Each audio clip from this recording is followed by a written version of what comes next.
My name is Bharath Gopalaswamy, and I am the Associate Director of the Program in Arms Control, Disarmament, and International Security at the University of Illinois at Urbana-Champaign.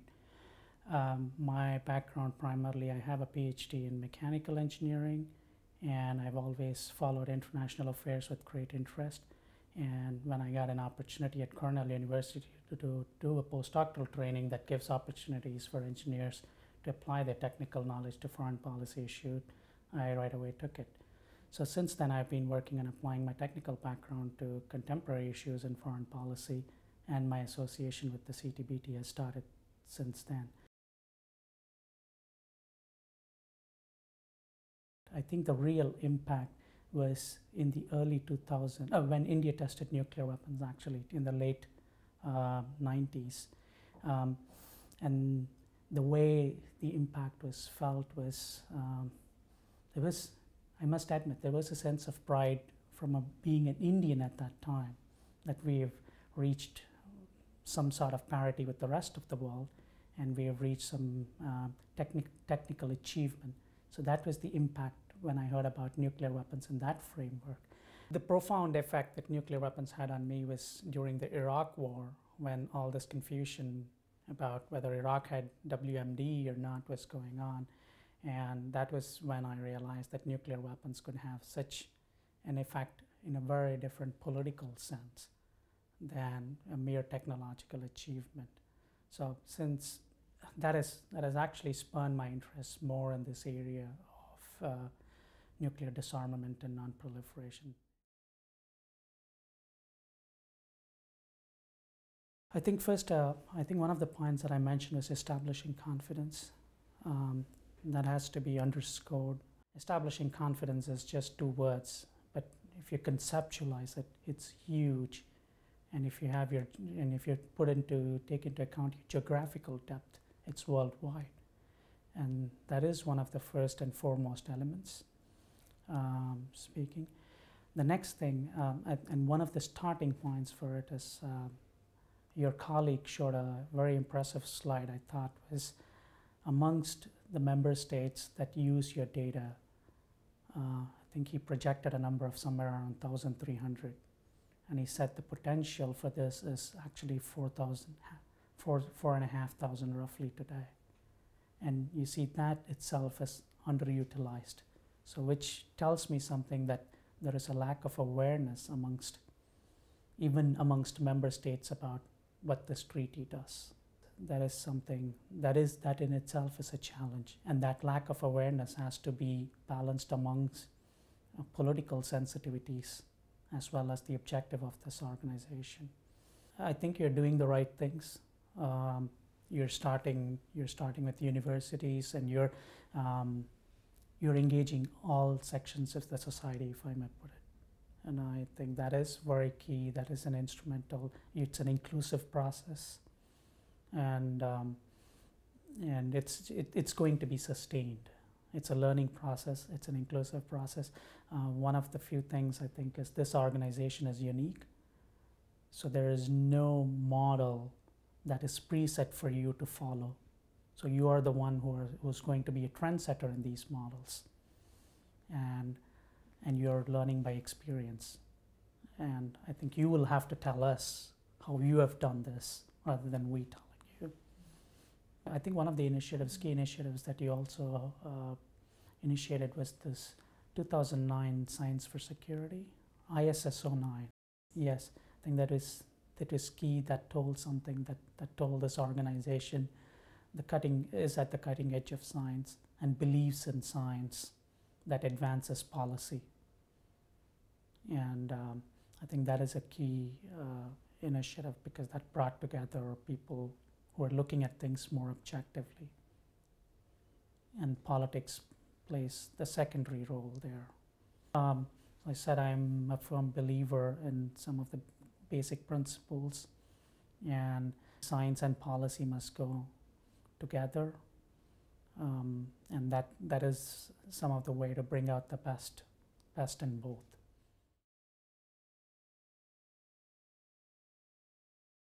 I don't think it undermines anybody's national security interests. I think actually the verification system enhances a member state's national security interests.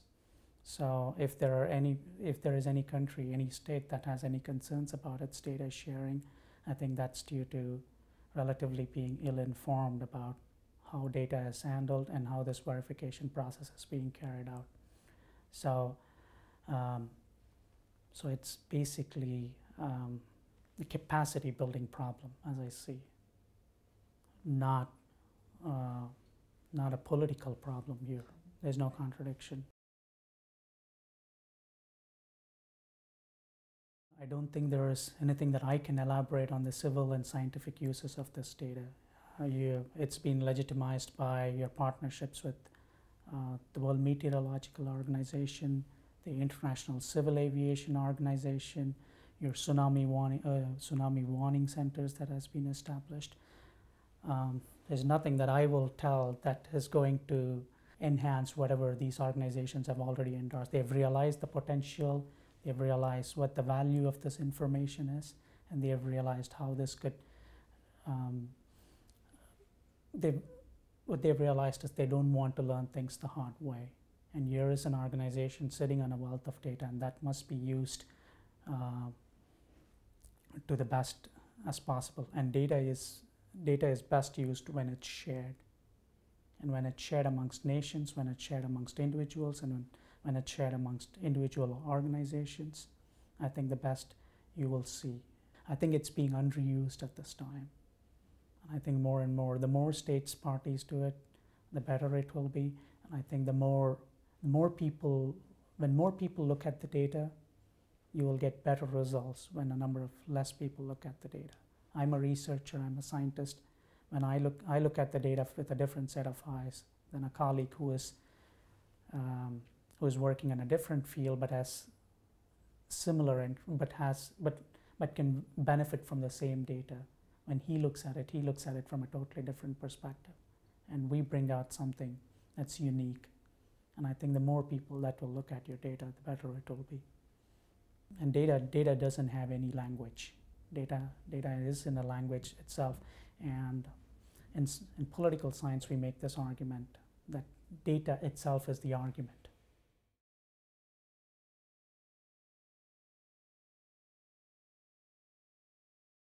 CTBT prohibits testing, and without which nobody can perfect their weapon designs.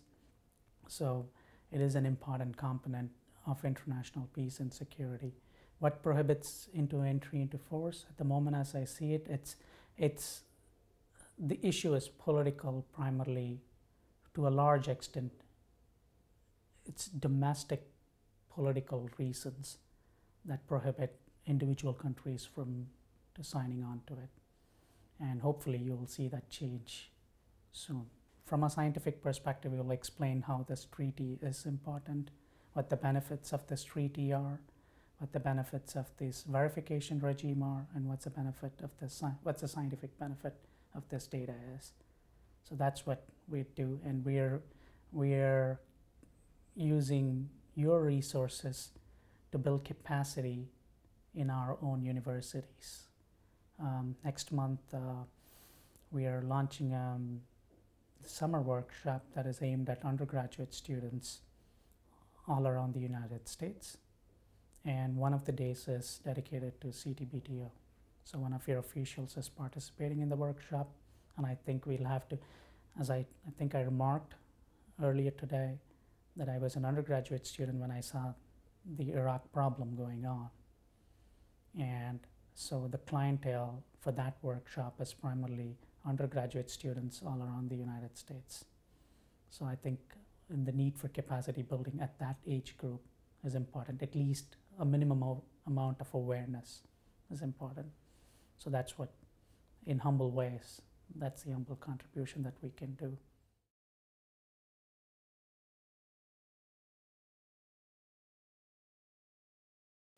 As far as the politics is concerned, politics is constantly evolving, and India is in a neighborhood that is where the geopolitics evolves almost every day. So I don't think that the political considerations are changing or evolving, but at the moment I would be speculating, I'd be only speculating if I say it's in the right direction or in the wrong direction. We'll have to just wait and watch as far as the geopolitics is concerned.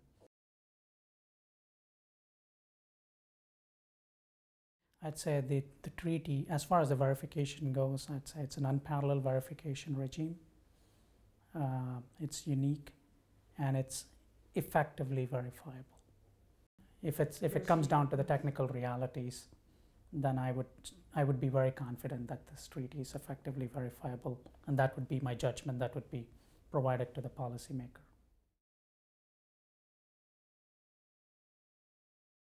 These issues, I think, warrant fundamental attention at all levels, and I'm glad to be involved with them. And these are, this is professionally interesting, challenging in a way where you have to blend science and politics carefully, and the message to each community has to be the same but in different languages. And that's a challenging, and that's a learning curve, and I'm benefiting from it each day. Thirdly, this is an exercise, this is a learning process. The more I look at these issues, the more I learn about myself. The more I learn about myself, about how I fit into the world and where I fit in and how much do I matter, or if I matter anything at all. So these are things, it's a personal reflection, and it's enhancing my understanding myself better. And finally, it's when I look at some of the undergraduate students whom I see today, their interest in, I look at myself where I was 10 years ago. So I'm able to pass on some of this information to some of those students who feel they can benefit something from this and who would want to play a role in these kinds of issues. So mentoring them is also a huge part of my drive to continue this work.